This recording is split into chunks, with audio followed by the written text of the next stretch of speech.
Welcome back to another electrifying episode of Charged Up, where we dive deep into the latest developments in the Tesla app world. Today, we're unpacking the exciting features and enhancements rolled out in the recent update, version 4. 37.1. This update is not just a routine patch, it's a significant leap forward in user experience.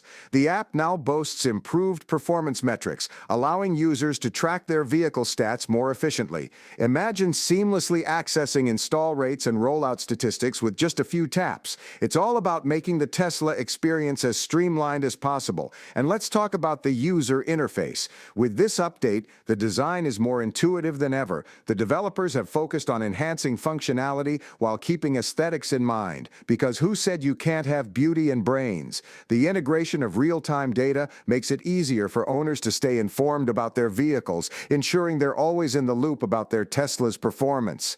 The appetite for data is insatiable, and Tesla is feeding that hunger with precision. So buckle up and enjoy this ride into the future of automotive tech. This podcast was co-produced by Daniel Aharonoff and Mogul Media AI, produced by Daniel Aharonoff.